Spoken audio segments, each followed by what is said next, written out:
Hola a todo el mundo, ¿qué tal estáis? Espero que estéis muy bien. Bienvenidos a este canal una vez más. Bueno, en concreto este vídeo tenía muchas ganas de haberlo subido un poquito antes, concretamente antes del día 13 de este mes, pero en su lugar, como veis, os traje la entrevista con Pablo Ruiz Osuna, que es un escritor y que os recomiendo mucho que veáis porque ha sacado un nuevo libro que se llama Gigantes tras la huella del pueblo antiguo. Y trata sobre todo el papel que han tenido, los gigantes en el folclore de la península ibérica. Así que os invito a que lo veáis, por supuesto, y espero que también os guste mucho. Y es que en el vídeo de hoy os traigo una festividad de la antigua Roma, que más que festividad se trataba de un ritual para expulsar a los malos espíritus. La cosa es que el mes de mayo lo conocemos como un mes muy florido, muy alegre.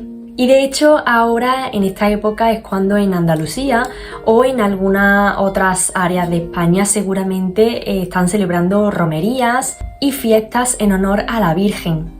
Y este mes se lo relaciona mucho con las flores y la primavera. Pero en la antigua Roma ninguno de estos elementos estaba presente en esta época del año. Mayo, de hecho, era un mes bastante malo y tenebroso y se ponían de manifiesto los diferentes sentimientos que los romanos sentían con respecto a los difuntos, que por supuesto eran respeto y veneración, pero también mucho temor. Cabe preguntarse antes de todo cuál era la actitud de los romanos frente a la muerte o frente a los fallecidos. Digamos que tenían mucha ritualística y que eran muy cuidadosos a la hora de llevar a cabo el rito funerario, del cual os hablaré en otro vídeo que corresponda más con esa fecha. Cumplir con exactitud todos y cada uno de los requisitos del rito funerario era prioritario porque de esta razón era como se garantizaba el descanso del difunto y por supuesto el tránsito de su espíritu hacia él más allá. Una de las características del calendario romano era que estaba integrado por diferentes ciclos regulados por las correspondientes festividades que marcaban cada una de las etapas durante el transcurso del año. Había un ciclo específico en el calendario que se centraba en ese contacto o esa relación entre vivos y muertos. Lo vemos con las parentalias, que eran del 13 al 21 de febrero. En esta festividad las familias romanas acudían a las tumbas de sus familiares y dejaban también ofrendas a sus dioses manes. Pero poco más de 2 meses después nos encontramos con las Lemurias. Entonces, ¿qué es lo que se hacía aquí, en esta festividad o en este rito? Pues bien, teniendo en cuenta que los lémures eran espíritus errantes que habían muerto de forma violenta y prematura, que carecieron de la debida sepultura o bien que su rito funerario se hizo de una manera que no era la correspondiente, cabía la posibilidad de que estos espíritus se pudiesen manifestar en las casas de los romanos y pudieran perturbar a los vivos, con lo cual se hacía un rito apotropaico correspondiente durante 3 noches para que esos espíritus fueran expulsados y que así la familia no sufriera daño por parte de ellos. La creencia se basaba en que salían de las tumbas esos días y que vagaban durante el mes de mayo para perturbar a los vivos, sobre todo familiares. Estos ritos se celebraban el 9, el 11 y el 13 de mayo. De hecho, Ovidio afirma que estas festividades, más bien este ritual, fue instituido por Rómulo para apaciguar el espíritu de su hermano Remo, al cual había asesinado. Y es que, prestemos un poco de atención a los números. Vemos que ese rito se repite 3 días, el 9, el 11 y el 13. Y es que el 3 siempre ha sido un número mágico por excelencia entre los romanos y otras culturas. Y el 9 y la repetición del número 9, como vamos a ver, no es más que una referencia a ese 3 veces 3, con lo cual es la máxima expresión de ese 3 y más magia todavía, ¿no? Y bueno, ¿por qué se elegían los días impares para estos ritos? Pues bien, se decía entre los romanos que los días pares eran días buenos, eran los días de buena suerte, que eran buenos en general, y los días impares se dejaban para, bueno, esos malos augurios, ¿no? Esos días que no eran buenos. Entonces por eso se hacían estos rituales en los días impares.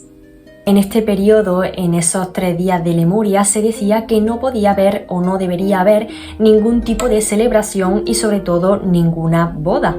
Porque a ver quién eran los valientes que se casaban en esos días de tan malo augurio. Ovidio decía que el mes de mayo era un mes fatídico para elegirlo como el mes para celebrar una boda, porque decía que ese matrimonio simplemente no iba a durar mucho porque iba a quedar impregnado de lémures. Incluso se decía que solo la mujer mala se casaba en el mes de mayo.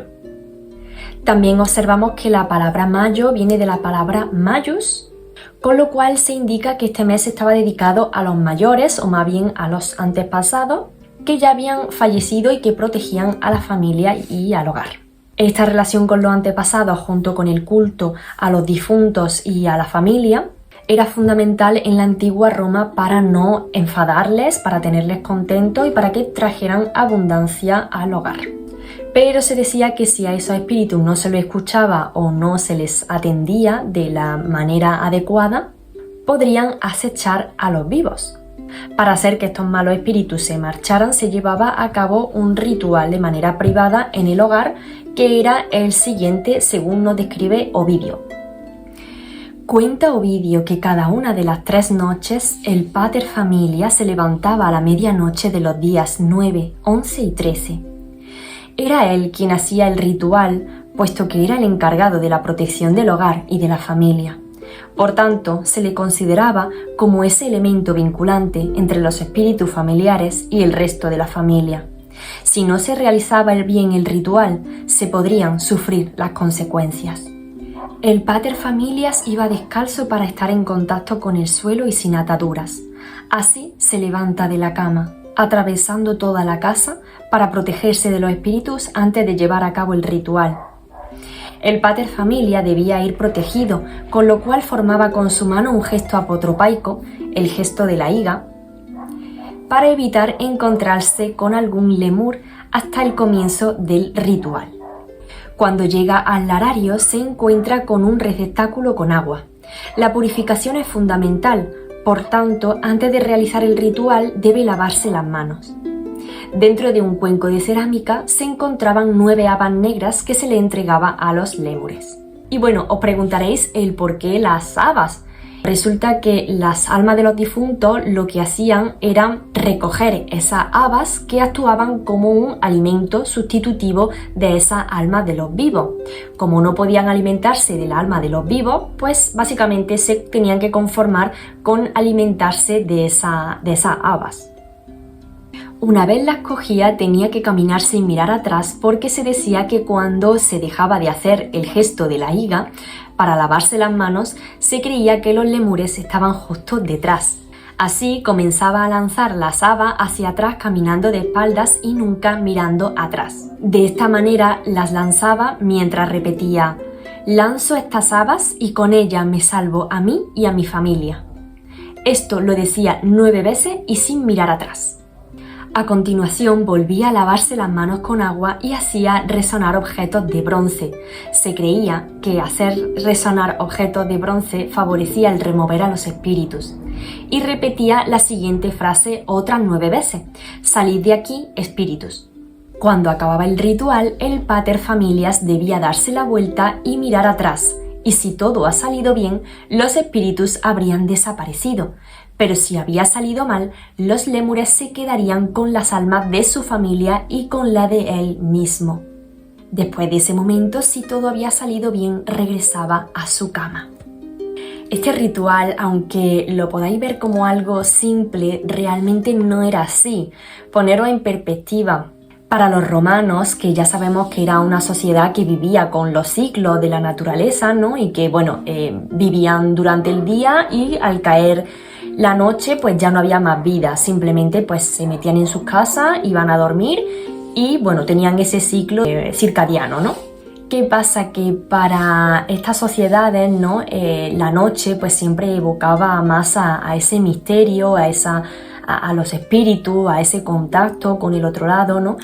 Así que, pues bueno, siempre había ese temor, ¿no? Y sobre todo imaginar el caminar a oscuras por la casa, el pater familias, ¿no? Que tenía que hacer ese ritual, era como algo muy arriesgado, sobre todo para ellos que creían firmemente en que esos espíritus que no habían sido bien apaciguados podrían llevar a cabo acciones muy violentas contra la familia.